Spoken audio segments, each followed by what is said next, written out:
Morning, everyone. I'm down here in Ferns, Ferns St. Aidan's, and I'm unbelievably lucky to have just met for the very first time Carol Walsh, and she's going to come on. And Carol is from Ferns, but I don't know very little about the rest of her, so I'm going to let her do a little introduction. Hello Niall, how are you today? Not too bad. So I'm Carol. I'm originally from the Harrow, living around the Ferns area for a long time now. I own the beauty salon here in Ferns, the Unique Escape, for nearly coming up 10 years.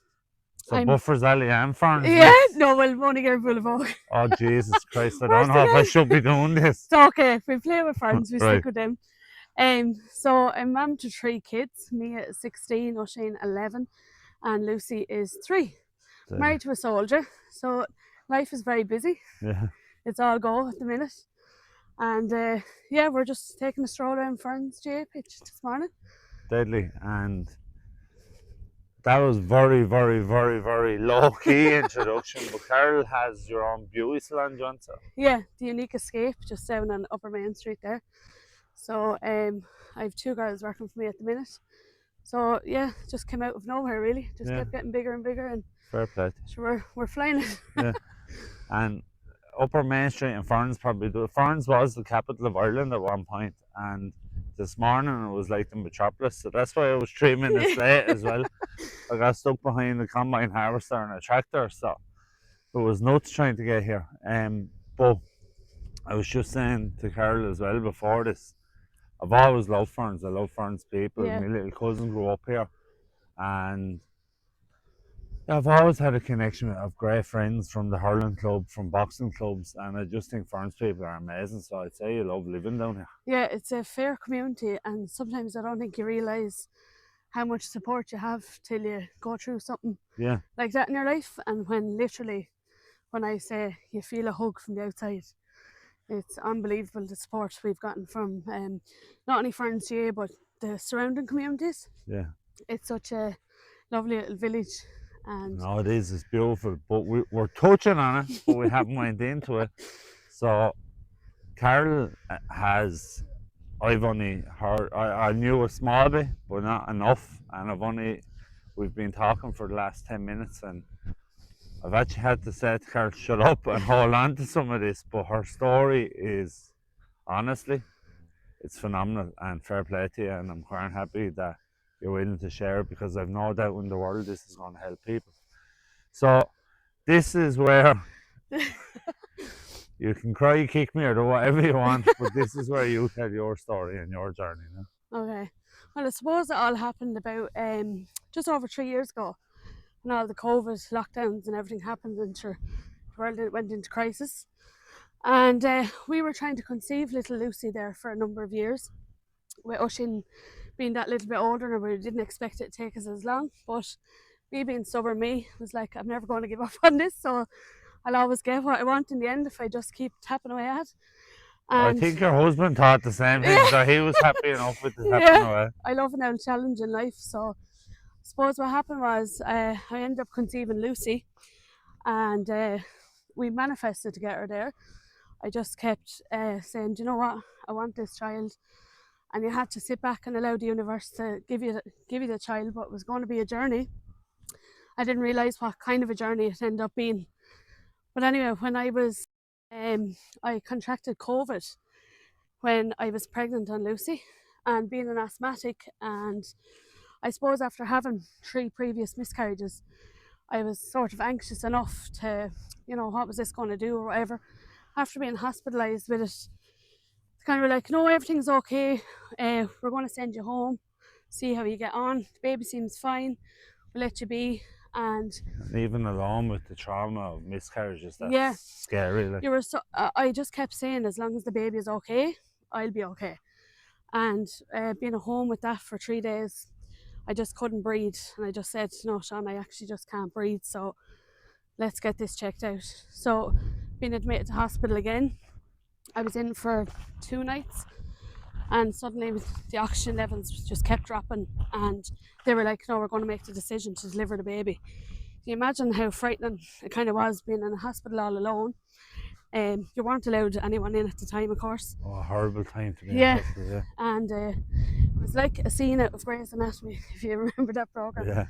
You're just being rushed down through the wards. COVID positive patient on the way, me with an oxygen tank, and a mask over your face, and it's like I had to reassure Sean on the phone, it's okay, I'm just going to have the baby, I'll be fine. Not thinking about what was actually ahead of me.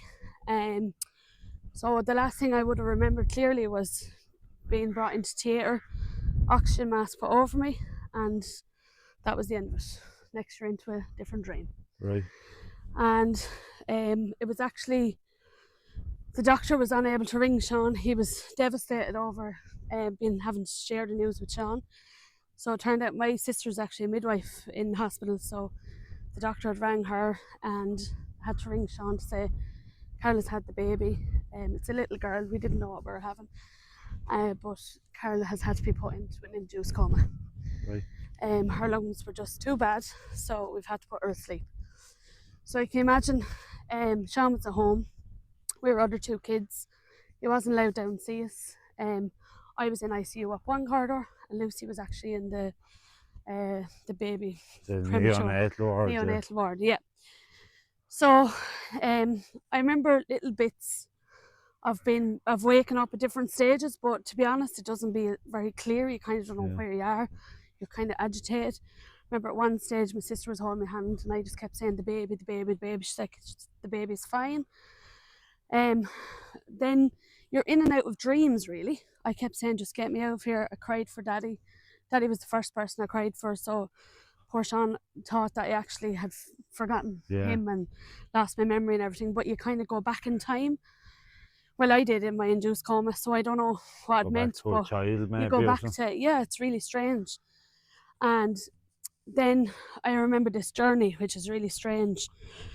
I remember I thought I'd broke my neck, and all I was kept told was, the nurse kept saying, keep your head still, keep your head still. So I actually thought I was in a neck brace for some reason, which is really odd. And then I actually thought Sean had broke up with me. Right. It was really strange. And I was laughing, going, what's he breaking up with me for? What have I done wrong this time? And I remember then just waking up. So you have a history of doing stuff wrong. And I remember waking up then, and next minute I'm in Dublin. I'm like, what is going on here? Like, so it's so strange because you're trying to figure out, it's kind of an outward body experience, because you're like, what's on my neck? Why does it feel broke? Turns out my neck being broke was what I thought was the tracheostomy fitted in my neck. There was pictures of the baby all around me. There was pictures of Sean and the lads, and the dog and everyone around me, just to familiarise my head, because obviously they tried to bring me to a good few times, but I just wasn't ready. The whole time I kept getting very agitated, very stressed, didn't know where I was. When I initially woke up, I actually thought the baby had died. Jesus. I was like, is it because the baby has died? And they were like, no. And I was like, oh, do I have twins? Is one still in there? I was trying to figure out in my head what was going on. Because obviously when Sean comes in, he was just holding your hand and making sure you're all right. And I thought this was great, he was getting back with me. So I was doing okay in that sense. So kind of as time went on, it was kind of frightening how I learnt about what really happened to me. So it was kind of the handover of the nurses. Right. At night time in the matter, or in the daytime when they changed their shift. So one would tell each other, have you met Carl before? This is what's happened. And obviously they're not hearing it. I was hearing it, but they didn't realise what you're picking up on. Yeah. And when I heard intubated and when I heard tracheostomy, and I was like, what does that mean? And then it all started becoming kind of real. And then I suppose when I was going up in the wards in ICU then in Dublin, I was getting really frustrated because you never change when you're in ICU, because you thought you were getting worse and not better. Like, you can imagine, I had a feeding tube, I had a catheter in, I had a tracheostomy, I had tubes going up each arm. God only knows what I looked like, because you didn't even see a mirror of yourself. And you're still at this time. You're still kind of, but you're in conscious, a coma. But well, this is kind of as you came to, because obviously in the coma, that's just a different land. Yeah. You kind of don't know what's going on. You're kind of in and out of dreams in the induced coma, but as they were waking me up, you're trying to kind of figure out what the hell is after happening here. At one stage, you nearly think you're after being just held captive. Like, it's really strange. But I've heard since that a lot of people that have been in a coma have felt that, Yeah. which is really strange. Because you're not in control of your body, and you have to put your trust into the nurses that are coming in looking after you, and you're like, right, we just have to believe now that this is where I'm supposed to be, and this is what it's all going to get better from here. So I started looking for signs when I was in ICU, positive signs to get my head right, because I was like, right, number 6, that's my special number because I was born on the 6th. Right. And next minute I was in number 6 room in ICU. So I was like, right, that's a sign. That's a positive. Yeah. So then they were using like a lift to bring me from the bed to the chair when they were getting me used to the chair again. And the lift bag was like purple and gold. And I was like, there's another sign. There's Wexford. And then when I was looking out, not looking out the window, but you're in a bed and you've got a window view because you're getting better. Yeah. And you look out and it's Crow Park. And I'm like, that's Crow Park. That's where my son is going to play down the line. Right. So I had to keep picking up on positive things to get me out of every stage. And Sean kept saying to me every day, you know, the next door you're going to get out is the door closer to home. Right. So I had to keep believing that, because you're awful paranoid when you're in this situation, because I wouldn't say terrified. I'd say you're petrified. Petrified, yeah, you're scared, because like you don't know. 1 minute you're in Wexford, the next minute you're in Dublin. You're like, what just happened here? Do you know? Do you ever wake up and go, where am I? And it was like as if you're in a scary dream when you're in the coma, because you're going from one dream to another, and it just wasn't. You were getting trapped in the dream. I was like, why am I back here again? Yeah. Do you know what I mean? And I think the medication used to wear out at night time, which was worse because you're always on your own. Right. So I was like, okay, why am I back here again? It was like you were solving a puzzle the whole time. And at one stage in ICU, when I was in the induced coma, I actually did have a vision of meeting my granny, which I was very close to. I was very close to Gran when she was around, and she would have been one of my inspirations, I would say. But I remember being dropped at a church, right? And there was like 2 doors into the church, and I went through this dark part, and then you're in the church. Then it was like a beautiful altar, and there was like my granny and my dad's dad, which would be my granddad, who I was also close to. And the both of them were kneeling there, and he never turned around, but Granny turned around. And she's like, what are you doing here? And I was like, well, I've been sent here, Gran. But I was so excited to see her because she's passed now a number of years. And I was like, oh my God, it's Granny. Like, it never clicked with you why you're at this church. Yeah. And she was like, what are you doing here? And I was like, I was sent here, Gran. She's like, go back out that door before anyone sees you. And I went to run for her. Like, she's like, no, go back out before anyone sees you. So I remember leaving the chapel door going, how am I going to get home? She goes, you will get home. And I remember walking out of the church door and back into darkness, and next minute into a different dream. It was so strange.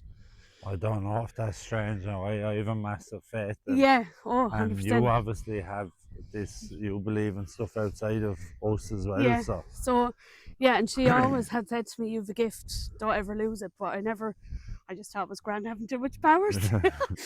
So anyway, back to ICU, and you know, when you are starting to come around a bit, you've got physios, you've got doctors, nurses the whole time. So I kept saying, every day I'm going to lose the tube. That's my next thing. Every day there's going to be something positive. So you obviously have this belief in manifesting as well. Yeah, because I manifested her, I was like, I'm just going to have to trust that I'm in the right place at the right time, and I just have to concentrate on, if one thing gets better today, that's a positive. Yeah. And we can't let the negative run to me. Like, I could nearly hear the guy next door that he was having a bad day, and I was like, is this going to have a rippling effect on me? And I was like, no, you're in your own space. You just have to trust the process here now, Carl, and you have to believe you're here, and it's going to be okay. But it was very hard to get that in you. Like, I used to like look out the window some days while you're lying in the bed, you're just turning your head. Yeah. And I used to say, show me that my 3 kids are okay. And no joke, there was 3 birds would fly the whole time. And I was like, that's all I needed to see. It was so weird. When I asked for signs, I was showing signs. So I had to keep kind of connecting with that. And physios come in one day and they were like, now we're going to get you to sit up. And I was like, what's wrong with him? Sure, I can sit up. Like. Yeah. But you don't realise that every day you're asleep in an induced coma. I was 5 weeks in total asleep. Right. So every day is a percentage of your muscle mass wasted. So like when he got me to sit up, I was like, God, this is hard. Like, how am I not able to sit up? Because your mind is so strong to do it, your determination, but then your body is just flapped. And I was like, oh my God, I'm so skinny. He was like, no, Karen, this is not a good thing. I was like, is it not? Sure, I couldn't barely sit up. Like, Yeah. it was like sitting up with having like a ton of weight on your back, and that was your ventilator. Like, Right. so the only way I can describe to people since what being on a ventilator is like. Did you ever see the Disney film Moana, where she's out at sea, right? And she's like lost at sea, and she's in her own little boat, and like she has to power through some waves and tough to get back to sea. That was exactly what it was like for me to get through the ventilators, because you have to keep downgrading before you're fully off them, like. Right. So it was like a struggle. Like, if you're really unfit and you have to keep tapping away to get fit, that's exactly what it was like. Yeah. Like, even there was times they would have had to lay me back down again because my ventilator would be like, no, we can't provide her with the oxygen that she needs, because I just simply wasn't able. Yeah. And you would fall asleep at the drop of a hat, and they try to keep you awake, because now they're trying to adjust your time of being awake when you're after being asleep for so long. It's very strange. And like, I wasn't allowed any food. I was being tube fed, so I could taste like all the medication on an empty stomach. It was horrendous. And then they started allowing me to have some ice. Yeah. So I got very excited, because I was like, oh, I'm allowed ice. Crushed ice, and they were so good. They were like, she can have some my waddy through her ice. Yeah. Or and there was this really nice nurse that gave me like watered down Coke through ice, because I was mad for a can of Coke. The one thing I asked for when I woke up first was a can of Coke. And she was like, no, but we'll give you some crushed ice with a little bit of Coke through it. Sure, I thought it was great. So then I remember I was being downgraded one day to HCU, but to me, I thought I was getting worse. Right. I didn't know what HCU was. I didn't even know what ICU was till I went to Yeah. hospital. And I remember totally freaking out, going, oh my God. And like, I had no voice, because the tracheostomy, Locked the out tube it. had, so the tube that I originally had in had damaged my left vocal cord. So they had to close off my vocal cords.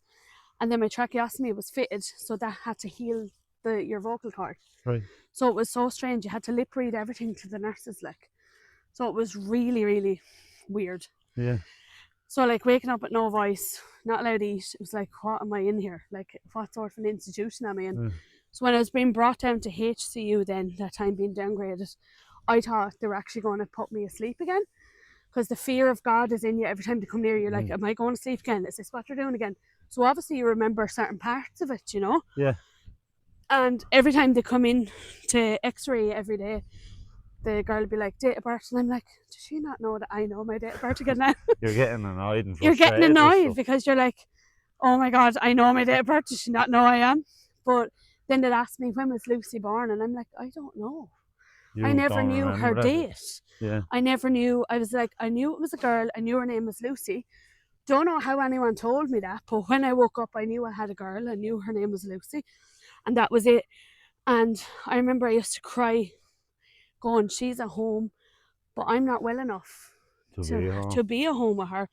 So I have to get myself well enough to be at home with her, like. And it was, she was, that was your drive then, I suppose. that was my drive, yeah. And she was like 5 to 6 weeks old again. I met her for the first time. Right. And that was only because an ICU manager had said, have you met your baby? And I said, no. And like, COVID as well, and we keep forgetting. Like, and your husband wasn't even allowed in. No, he was allowed in to see me when I was in ICU in Dublin once a day, and I used to live for that 6 o'clock. My heart rate used to go up every time, because it was like, he's coming in, he's coming in. I thought that was my normal time, but he was only ever allowed 30 minutes with me, and that was it. That's awful.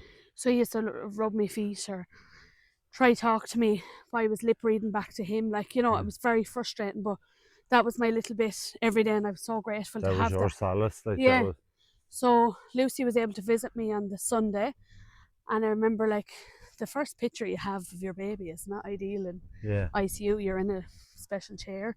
But regardless of the picture, I'd say that emotion for you was unbelievable. Oh, unbelievable. And it was what drove you to the following Sunday, probably. So I could barely hold her, like, and I was like, you know, it's okay, I'm going to get there. It was brilliant, like, because from then on in, the fight started for me. to be honest. So I just start getting better and better from there on in, to surprise some people really. I moved down to HCU, got settled there. The tracheostomy being changed was horrendous, Yeah. because they literally take out your tube, clean it and go again. Oh, And Jesus. even nurses were like, how do you put yourself through this? And I'm like, if this gets me home, Yeah. I will do what I need to do. You just had to put up with what was given Yeah. to you. And then my daughter, You're an unbelievably strong-minded woman. yeah, I'm very stubborn. Yeah. Oh, well, look, your husband should be another episode Yeah, of this. yeah, he should really, to be fair. But I remember when the physios got me to sit up then, and then they were like, right, we're gonna, I said to him, like, can I just touch the floor? Yeah. And here was the nurse, no way, she can't touch the floor. And I said, I want to touch the floor. Yeah. And here he was, yeah, no, we'll help her touch the floor. And the nurse was having a stroke. I was like, no, I just want to touch the floor because it was so warm, no windows open. All I wanted to feel was grounded, you know? So I said, feck it, sure, if I touch the floor and I fall, they're here to save me, aren't they? Yeah. So I touched the floor and they were like, what did that feel like? I said, unreal. I said, so the next day then we progressed to taking a step. Like, you have your walking So you're aid, you're relearning everything. Like. everything, which is really stubborn, because in your head, you know you can do it. You believe you're already able to, but Yeah. you just can't physically. You just can't physically do it, which is really strange feeling. So then every day I used to say, right, if I do 3 steps today, one for Mia, one for Oisin, one for Lucy, that's all I can do. So as I got my steps, literally 3 steps a day, then I was able to sit up a little bit. We haven't obviously the ventilators and all still on me, but I was still able to sit up, so I thought it was great. Then one day they came in and they actually never told me till like the last second, because they kept giving you colouring stuff to do with your hands and all, to get your hand motion going again, or magazines to try get your hands moving again, because like everything is gone. Yeah. Everything is just completely, like holding a pencil was really odd. And I'm left-handed, right? But the tubing was so bad in this arm that I had to hold it in this hand. And then like I was writing stuff to the nurse and she was like, oh, scribble that out, it's so messy. And I was like, but I can't write with this hand. It's the other hand. But you can't communicate that because you've no voice. Right. So it was so frustrating. So I said, feck this. I just kept colouring purple gold. I was like, get me to Wexford. That's all I want now. I'm done with you. Just get me to Wexford. And even at the back foot, Mum and Dad and Sean were like, no, you need to stay here now. And I was like, no, get me to Wexford. So they came in one day and they were like, Carol, we've news for you. You're being transferred to Wexford. And I was like, oh my God. And of course my heart rate went up and I was like, it's fine. I'm just excited. I just want to go now. So they'd released the trachea to give me a bit of your voice, like, and it's really, really strange because it's like you have a strain in your voice, like. Yeah. So it's really odd to try talk again because you have to retrain your voice, of course, as well. So I remember going down in the ambulance and they were like, bring you outside first, the ambulance. And they're like, now it's really bright out here, Carol. I was like, thanks be to God it's bright, because I just thought it's so stuffy in that bloody hospital if I don't get fresh air. So that blinded you. Yeah, it really blinds you because you're like, you haven't seen the outside for weeks, like. And coming down in the ambulance and you have an observer like in the ambulance, and she kept writing everything I was saying. So I was like, feck this. I'm just going to let her know I'm okay. So I just kept talking the whole way down. Even though it was straining my voice, I was like, I'll just talk about Nathan Carter, Derek Ryan. And then we were coming off the roundabout in Islegate, and I was like, we're in Islegate now. And she goes, how do you know that? And I was like, because I know where I'm from. I nearly surprised her. So when we got to Wexford, I was like, oh, I'm straight back to the labour ward, aren't I? Because I've just had a baby. Yeah. That's in my head where I'm going. We're like, no, Carol. And there's no HCU in Wexford, so you're straight back into ICU. I was like, oh my God, what have I done? So I kept thinking, have I just manifested this thing wrong then? Am I like not going in the direction? But anyway, straight back into ICU in Wexford. And it was such a strange feeling because I had been there before, but yet I had only connected that I'd been there before when I got back there. It was so odd. It was so odd. So to me, it was like familiar faces, even though I was asleep for the majority of the time I was there. But it was so weird. It was like you just slotted back in. And then just from there, I just kept getting better. It was at that point, Oisin, my 11-year-old, was allowed to see me. But the nurses were so good. Like, they had me like out this back entrance, basically, of ICU. They had me like in a chair with a blanket over me, covering all the tubes. And a good lot of my tubes were gone, but there was still some. And you know, one of the nurses, she was a really kind nurse. She was unbelievable, and even her voice used to always make you soothe feel me. Yeah. I don't know what it was. She could just sing to me or do anything to me, and it just settled me. And she said, you know what she needs, because she loves hurling and sport and everything. Yeah. She said, you know, like when there's an All Ireland, she said, well, your mum is at the quarter final, and Right. she's nearly at the All Ireland. And that was putting it in a way that the child could understand. It's just What he was unfortunate that he's a Wexford hurling Yeah. supporter. So a We will quarter get final there. is our All Ireland final. We will get there again. But that was lovely for him to see, okay, it's okay to see mommy like this, but it's also okay that she has more to go, do you know? Yeah. So Lucy was allowed to come in and see me sometimes because basically my physio was with her. I was going home to her, so I needed to be able to change her nappy. I needed to be able to hold her, even if it was only for a couple of minutes. They Yeah. were all things that were going to help me get better again. I mean, Had you your beauty shop up and running at yeah, this stage? so the girls were just running that, and Yeah. Sean overseeing the operation, the crater. I left with no bank details. I have some. No. Come here, Sean. I have a massive admiration for you, It right? was Because I unbelievable. hate feet. You were rubbing her feet.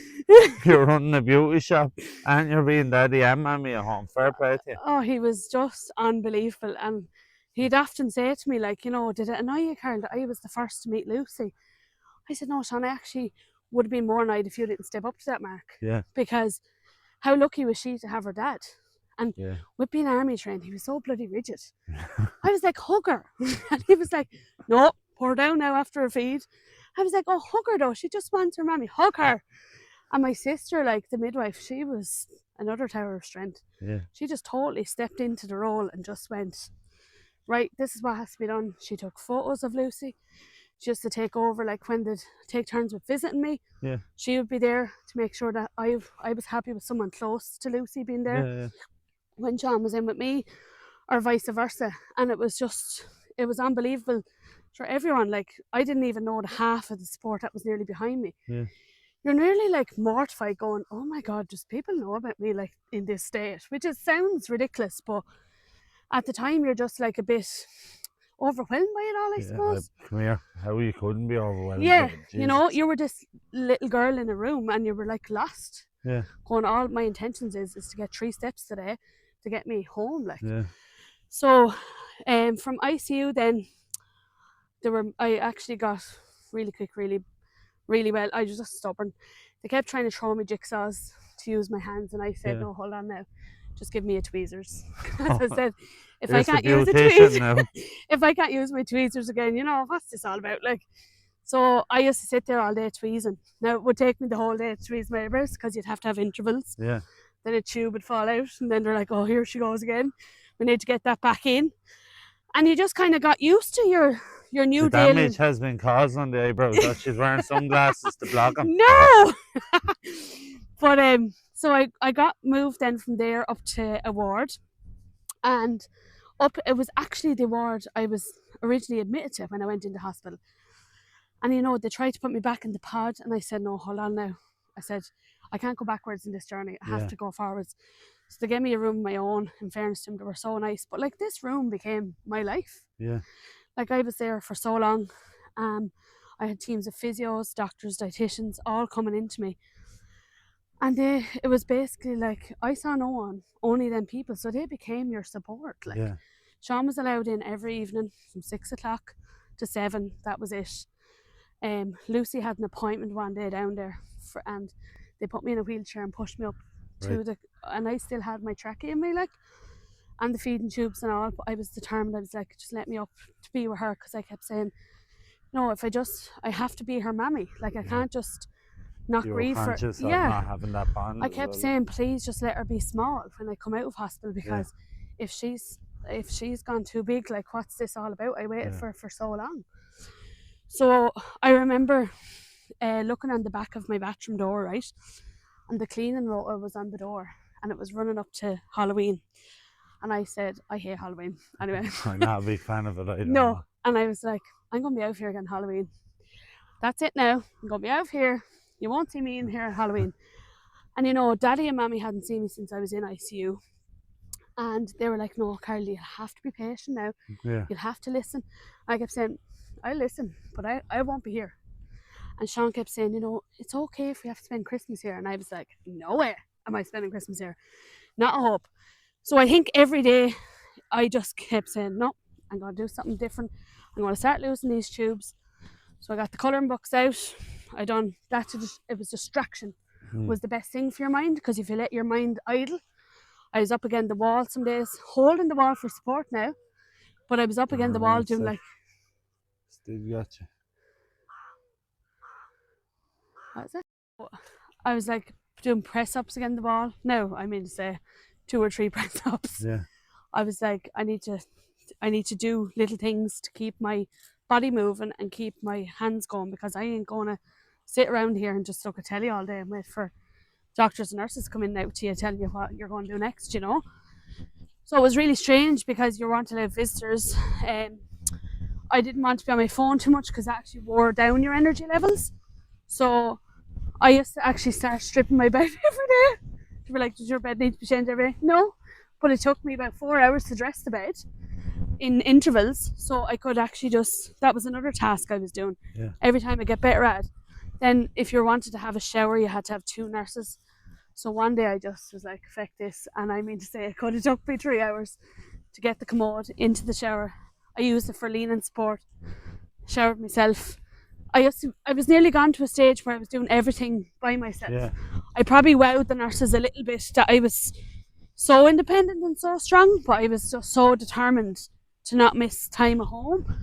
And like, you know, you're ringing them, video calling them when they're doing their homework, and you're getting frustrated some days because you're like, I should be there to help them do this, and I'm not.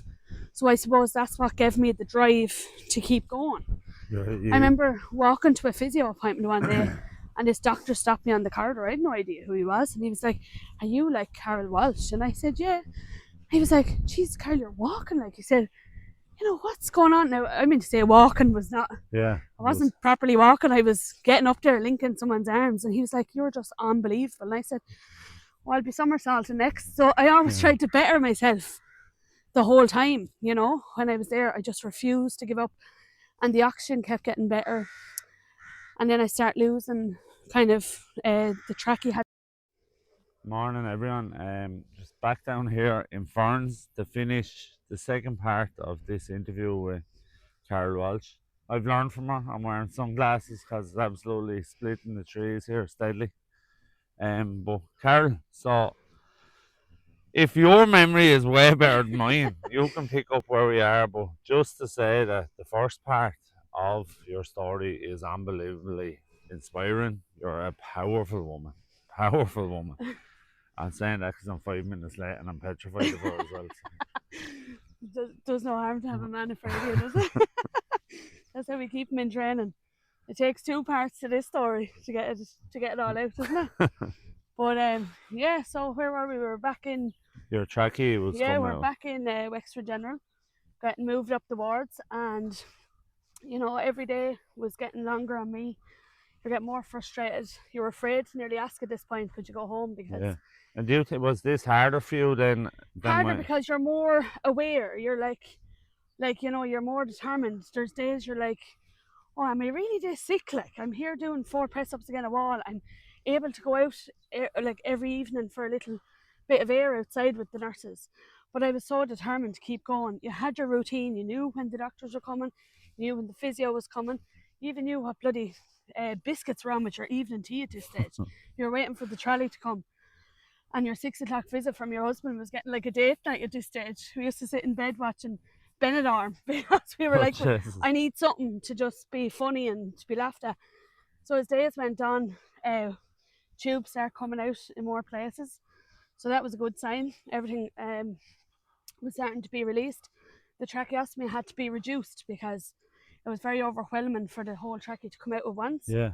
So the trachea had to be brought to theatre for the trachea to be reduced down into a smaller size, and then from there then everything started getting much brighter. Eventually when that was reduced after about a couple of days, then it eventually came out, and I knew at this point, I was like, right, everything is starting to work in motion. There's nothing left in me. It's just a matter of me just keeping myself going now at this point, keeping my days busy, just try to get into the headspace Was your patience hard at that stage? Patience was hard, but if I kept my mind going, it was actually good.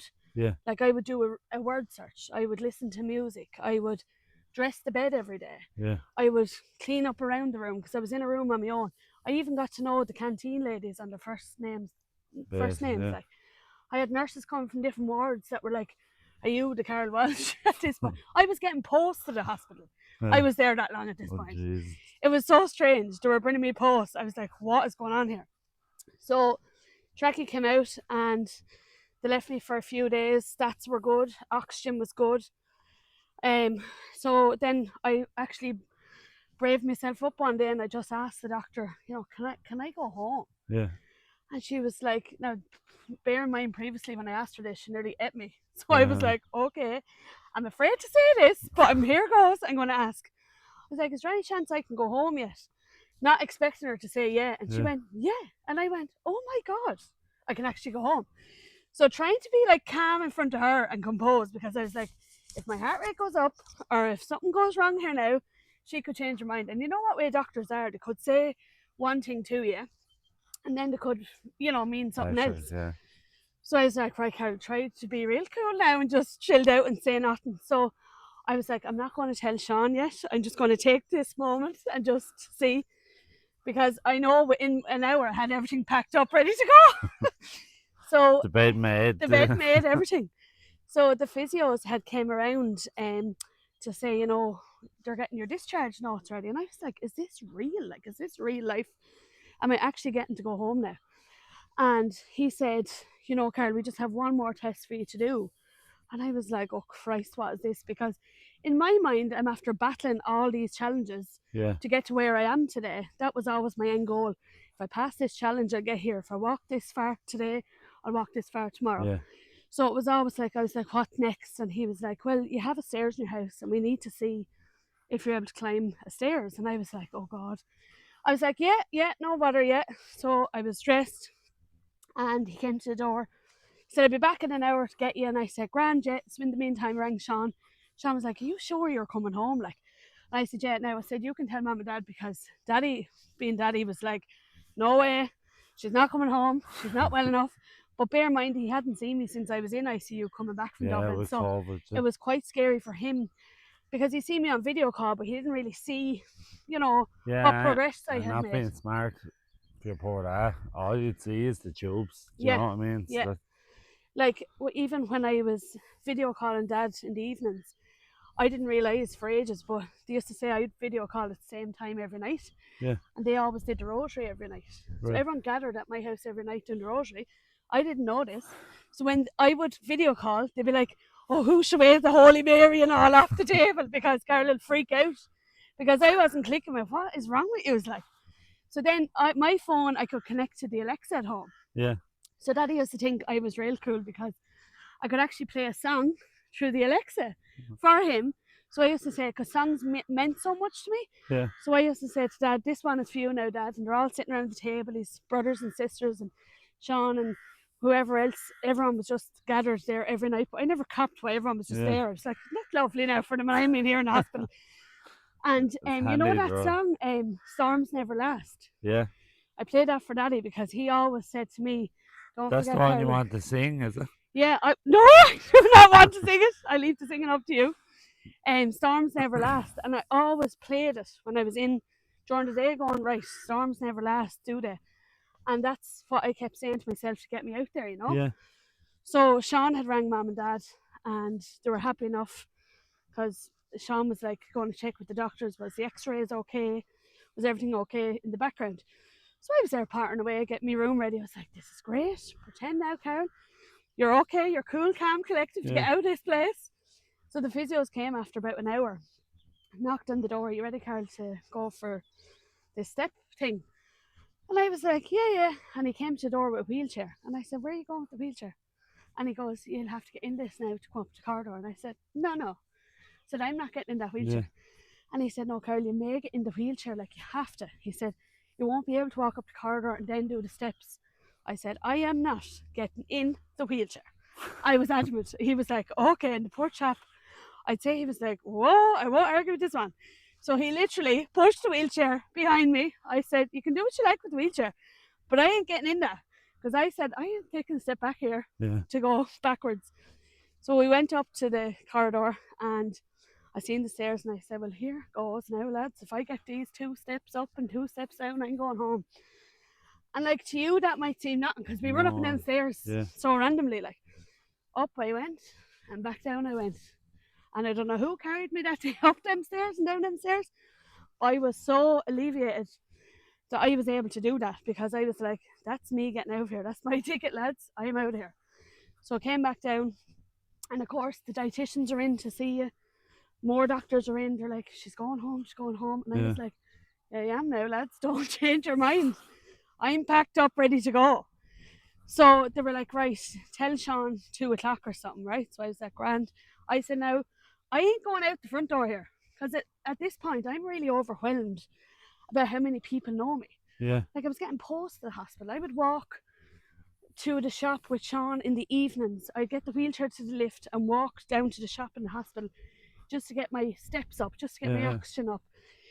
And people would be like, you're Carol Walsh. And I'm like, oh my God, this is weird. Like, because you're just in a room in a hospital and suddenly everyone knows you. Like, so believe it or not, for me, who may think that I love all that, not when it comes to this, I was like, I ain't going out that front door now, lads. So if you have an exit, that's where I'm going. Yeah. They were like, yeah, that's okay. So Sean got me out of secondary school and discharged her, himself and the 3 kids came down. And now back up there, because I'm fairly sure Sean didn't get you out of secondary school. No, Mia. Oh, Mia, sorry. Sorry, you can't understand the accent. I'm punch drunk. No, Mia, the 16-year-old now, Right. getting her out of secondary school, and Oshin and Lucy. And there was a back car park to this exit point just off the ward where I would actually go out to every night.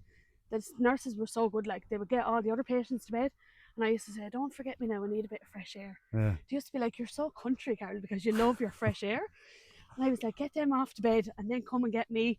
I mean, you'll go for a walk. Now, literally from walking from here to there to get the fresh air. But that was my thing every night. I just wanted to do that. So I knew that that was my little ritual, just to get fresh air. And I remember one day looking out through the window of my bedroom, right, into the car park. And I was like Oisin is mad on hurling and Wexford hurling and players and all. And here wasn't it Lee Chin walking out of the car park. Out of the car park. And I was like telling Oisin this one evening, here he is, Mommy, why didn't you wave at me? I was like, well, I've got a trachea in me. I'm on a bit of oxygen. Couldn't really grab Lee Chin. Didn't feel like it was the time. I know, waving at him there. Barely had a bra on at this point because I couldn't even wear one. I wasn't going to really attract Lee Chin through a hospital window, could you imagine? But so next minute my nurses came in. They're like, right, you ready to go home? And I was like, yeah, this is really surreal. Like, and everyone came down to say goodbye to me in the room and all. And as I came out of my room, right, it was so weird because as I came out of the room, I was like, right, Carl, you have to walk perfect now to that exit door. Yeah. And I took my time walking, and they actually brought the wheelchair to put my luggage in. I was in there that long. They had to have a wheelchair for my luggage. It was like as if you were on holidays. And they had done a guard of honour from my ward right out to the exit door of all the doctors, the nurses, the cleaners, the canteen staff. Like, I had got to know them on such a personal basis. I would say the cleaners were devastated because you had the room speaking Spanish. I know, but you get to know them on such a personal level. Like, it was all you talked about all day was just their lives. So they were your new routine, like. And they more overwhelmed you was obviously the nursing staff and the staff of the hospital were in other rooms talking about you. So people were hearing about you before they seen you. So. And they were crying and clapping and cheering to walk me to the exit door. And then Sean and Mia and Oisin just broke down crying when they see me, obviously, because here I am, like, after 67 days in hospital, and I'm walking out. And all I kept thinking was, I'm just so skinny, it's great. But I thought, because I'd lost so much muscle, I was just so proud. I had like the patch on my neck covering the tracheostomy where it came out. And sure, I was in bad need of a haircut. And a haircut, I didn't care. I was going home. I did not care. I was getting in that car and I was going home. I And believe you have a very good hairdresser though. yeah, You're not so bad. I've loads of women looking after me. They're great. No, she's Bernie Kinsale looking after her.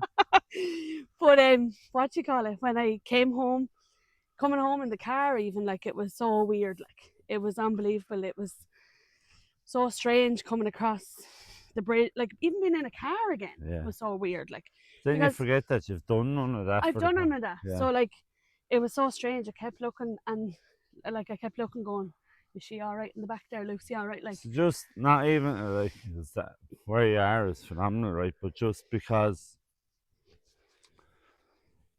we've told the story, or you're telling your story, and just go back. How long were you in the induced coma again? 5 Just for weeks in total. Yeah, so that's 35 days yeah. in an induced coma, It's and to scary. then have all those issues and to have everything, Yeah, I came and out now with. you're driving across the bridge in Wexford, I know. happy as a pig and shit. Yeah, hoping that do I have to go back here? You know, you're always Yeah, in the back of your mind going, do I have to go back into hospital now? You know, you're still on edge yeah. because you're like, oh my god, they've released me. Am I only out for a day? Well, that Am I was home it. forever? That was going to be my next question. Is you're leading into it. Jesus Christ, some woman. Had you any? I don't know how I After wouldn't. effects. Yeah, or blips like in your recovery. Do you know what I mean? Because everything at the minute, like through manifestation and through everything you've used, everything seems to be all. Yeah, As, strange. yeah, It's and so strange. I suppose because I'm that kind of a positive mindset that didn't I let do in. believe this had happened to my sister, like, no hope. Yeah, Like you'd be 10 foot under, you wouldn't be able to get yeah. out of it again. But I've always been that person where I love a challenge. Daddy used to always say to me, like, Now, can oh, I just if say I to you tell now, if Carl you were to no, pick a fucking challenge, yeah, I'd be picking a different one for your family, for I know. God's sake. Daddy used to always say to me, if you're ever told no, Carl, he goes 100 mile in the other direction to make sure you get what you want. And I suppose that's why I do feel that the universe did this to me. Right. I don't ever blame, like, yeah, it's shit what happened. I wanted that baby for so long. Yeah. When I did get to have it, look at the shit I had to go through to get her. But I'm like, it kind of makes you stronger and stronger. I've never got anything in my life without working so hard for it, like. Yeah. And yeah, So this is just part of your journey, you yeah, feel? And you know, I got a second chance at life, and you don't take that for granted, lads. You just yeah. grab it by the The only reason I asked is because I remember my little lad was very premature. He was 12 weeks premature. So he was in hospital, and like that, people wouldn't count. But when you someone in there, my little lad was in it for 55 days, right? yeah, So I remember there were certain markers you had to keep yeah, hitting, and there was the talk of a blood transfusion and all that. And even though it's not as scary as what you would think, yeah. But it is when it's but it was for us, you for know, us, that yeah. way. It was our And first that's child, probably and why, like, Sean would be the one that would have took the blunt of this. But yeah, he is a soldier. He's built built for for trauma. he doesn't react when I'd be like, Yeah, the child is fallen. He doesn't react. Like he's just, you have an argument with him and you can never win it. You just end up laughing. yeah, You know, he is strongly built that way. And yeah, it's obviously what he went through is a whole different story yeah, compared to what I went through. I was focusing on getting stronger, getting home. I was no good to no one. yeah, Really no good to no one. Like I had to battle away, and if I done something positive one day, it was going to get me a step ahead of the rest. yeah. There was days in the hospital where you felt like, oh my god, am I ever going to get out of here? Like, and there's days where it's very overwhelming and you just cry and cry Well, and cry. now, so the reason I sent you a message yesterday evening because I honestly do think anyone struggling with an illness Yeah. in hospital, everything is bleak. If you were to say one thing to them, what would you recommend, or how they could? My thing was always like, there's always light to be found.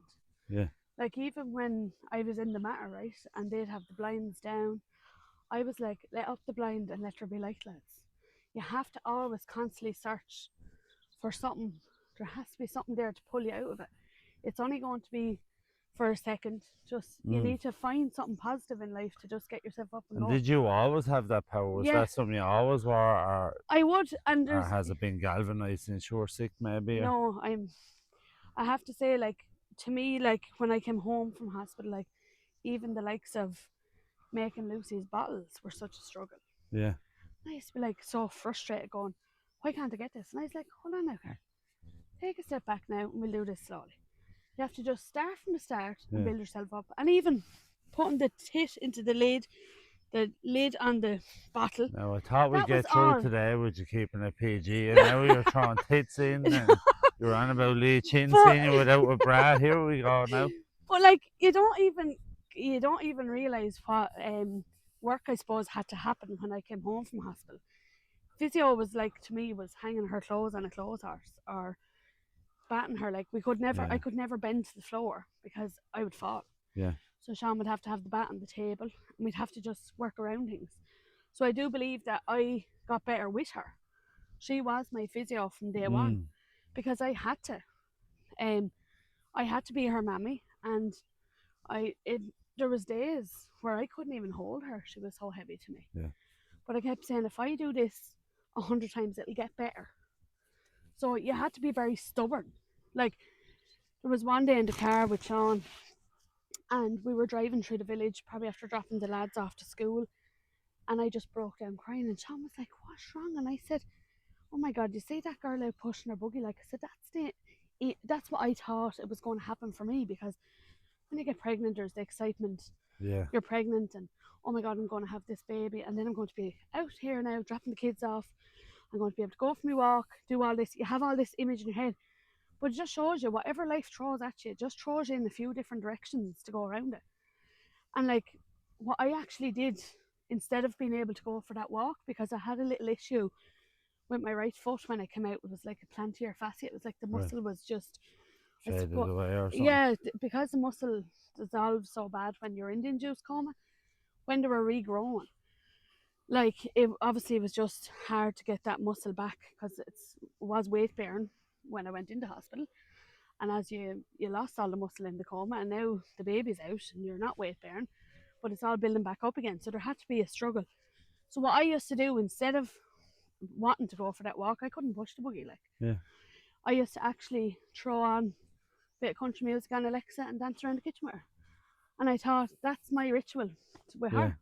You just find ways around it. If you can't do what you can do, you can always take a step forward and do it in a different direction. So It for doesn't always anyone, have to be. so for someone maybe in hospital now or facing having to go into hospital, your advice is to find life. Yeah. And take one step at a time. Yeah. And don't be so hard on yourself. I always believe you're meant to be at this point in time where you're meant to be. You know, and you have to keep that concept. If you start getting dwelled in what could have been, yeah, my brain throwed back. I could be driving the car some days and you could be sitting there in tears. Yeah. And you're like, what's that about? Your brain is naturally going to throw you flashbacks of what happened to you. Yeah. Like, we're not made of steel, but your brain has to do that because that's what happened to you. Yeah. So I just accept it and I move along. You're Like I was in phenomenally Duns and strong Gorey. woman, but I was in Duns and Gorey one day with Sean, right? And Mammy was eating me going, "What are you doing going into Duns? And you're only out of hospital not that long." I said, if I didn't do that, I would never go back into Duns. yeah. You would get a panic attack, like. Yeah. So I was like, no, I went into Duns, Mum, because I just wanted to. Sean was pushing the buggy. I was holding the buggy for a bit of sport. Yeah. I just wanted it to be normal, to go buy my child a vest, Yeah. buy my child a baby girl. What you're supposed to do when you're after having a baby. And the phone rang in Duns in the drapery section, right? Yeah. And I said, "Oh my God." And John said, "What now?" Because obviously you have loads of questions for him the whole time. And I said, "Sean, when you rang the Mater Hospital every night to see how I was, he'd ring straight to the room, you know? Yeah. And you're one-on-one with a nurse." I said, "That was the phone sound of the Mater Hospital." I said, "They have the very same phone sound." And he said, "Oh my God." And I said, "Yeah, that's what triggers me. Yeah. You'll always have trigger points." I remember we got like shutter blinds on our skylights at home, and I'd never got to see him because I was in hospital. And my sister was like, "Well, why should you get the shutter blinds? They're deadly, aren't they? Keeping out dark." And I said, No, they're horrendous. And she goes, why? I said, they remind me of the blinds being pulled down in ICU. All It's a right. trigger because it's like shut down, Do everything you was still off. have them? Still have the blinds. All right. But you overplay it till your body's okay with it. Yeah, till you get to it. We bought an Ninja, do you know the air fryers? Yeah. You know when the beeping goes off? I Yeah. nearly jumped one day going, oh my God. Thinking it's one of Because the the machine. beeping is all the machines. Like, but it's just constantly reminding you of, you know, what your Little body's after going through. And yeah. that's okay to accept. Some days it may floor you, lads, but other days you're like, I have to get up and get on with this. Yeah. Because no one is going to pick you up. I wouldn't have got here today if I wasn't as stubborn as what I am. And you know Dermot Kennedy's song, Better Days Are Coming? Yeah. That was always a song I always had to believe in. And the wording I had to believe in. And it was actually Dermot Kennedy's sister that delivered Lucy. Oh, was it? Which is That's really mad. strange. It is strange. Now, I know you're strong as an ox, right? Yeah. But I'd like you to walk around the goalpost as opposed to into the goalpost. Sorry. Nearly went into the goalpost. Right, so, well, look, but these things happen, you're right, like there's just reasons behind everything, and you seem like someone that finds those reasons, do you know what I mean? Yeah. Looks for the positive in the bad even. You really do. You have to dig deep though to get there, lads. Like it's not going to just come to you and play it. Like Yeah. I always say to people, you know, if you're having a bad day. So your business, right? You're out, you're home. How long was it before you got back to work? I didn't go back to work till a year later. Yeah. I actually, before I was discharged out of Wexford, I started doing the hours again for the accountant because it was one thing I had to do. I was like, I've done this before. I'm going to do it again. Yeah. I'm going to take my time at it, and I'll step back in slowly. And yeah, you could manage the business from a home, to be fair. Yeah. And do all the background stuff. But before back doing treatments, I was a whole year. Yeah. And was that a massive thing? Did it take a lot of? It was more of a personal choice, to be honest, Was because it? the muscle, I knew that you couldn't, like, your body was fecked, like, you Yeah. can't just Rush it. flick a switch. And that's what I think I kind of surprised people more of, like, you know, like I'm 3 years on now, and people that haven't seen me in 3 years, seen Yeah. a night out or something, Mm. they're nearly stunned at how well you are doing. But if you had recorded the And I'd say background, you're real quiet in the pub and all, No. right? mad as brush, never lost that. I was even doing TikToks with the nurses in Wexford. I was that like, right. Honestly, right? If you I was right crack. if you were to say anything to me now, I usually go fuck off, are you? But I actually don't You even don't, think I don't. can say that to you. Like, oh, No, I just always like, yeah, yeah, you just have to keep going, lads. Put one foot in front of the other and keep going. And every night was like, you know, it took me months, but my time with Lucy was to have a bat with her every night. Because I was like, that's going to be my thing with her. And I had to wait for that to happen because I couldn't obviously get in and out with her. Yeah. And then when we came home at first, I slept downstairs because I was petrified of the stairs. But every day, I said to Sean, we're going up that stairs and we're going down that stairs. And he used to be having a stroke. And I was like, stay behind me if you want, but I am doing this. Because the more times you do it, the better you got at it, like, you know. Muscle memory, I suppose. Well, you're building the muscle from You're doing building everything back up, like, from nothing. It was very scary, like, not having the power in your legs. Yeah. I have to say, like. And I think it's more frustrating because in your head, you're like, I have done this before. Yeah, I get that. Yeah, and then when it comes down to it, you're like, why can't I do this? But now I'm personal training, lifting weights. Loving it. Loving life, yeah. Happy out. Yeah, happy out, yeah. Right, so that in its own right is amazing. So I could stop it there, only that's not the way it is, even though you're doing this interview, Carol Walsh. So I always try to finish up with is, right, that so you have 12-year-old you, right? Yeah. Before secondary school, Yeah. with all the shite that's around the world today, right? Yeah. So if your daughters maybe, right, Yeah. look back at this video, Yeah. what advice would you give to any young girl now coming forward, growing up? Well, do you know what, lads? Life is precious, like, and it's up to you to make your story. Yeah. It's not up to anyone else. I love that. Yeah. So don't sit back and dwell in the darkness. Jump out into the light and find the most nicest thing about a random day. If you're having a bad day, go into the shop and buy yourself an ice cream. Guarantee you someone will smile at you that day. Yeah. And that'll lift you. Sometimes you live in your head too much. And I think this day and age it's very easy to do that.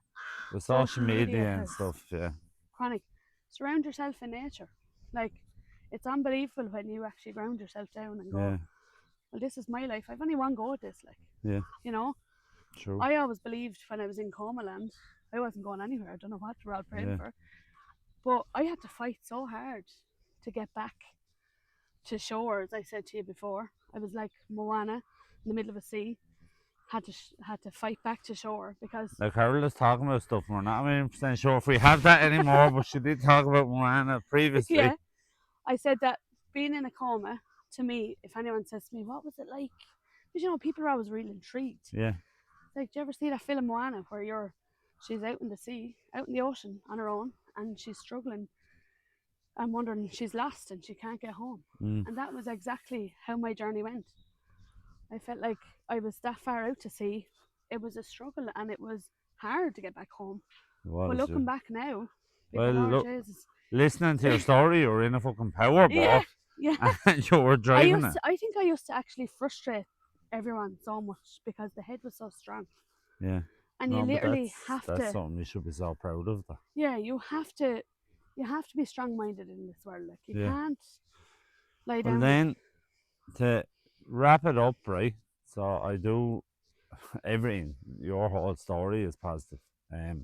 For such a traumatic event, yeah, you just made it the most positive story of all time, right? But so finish with one golden nugget of advice for us, just to keep anyone going through a struggle today, maybe with their head or whatever is going on. Yeah, there's always hope. Yeah. Like, always hope out there that every day will get better. And as Daddy used to say, storms never last. Yeah, it's true. That's lovely. Right, so I think I'm going to chance a hug. I'm petrified of her. I can't reach it. Carol, that was amazing. Thanks a million. No bother. Storms never last. Yeah. That's a love. That could be the heading of this video, right? You may put the music with it. I don't know if I want to put the music with it. Thanks a million for your story. No bother. Thanks for having me. No problem.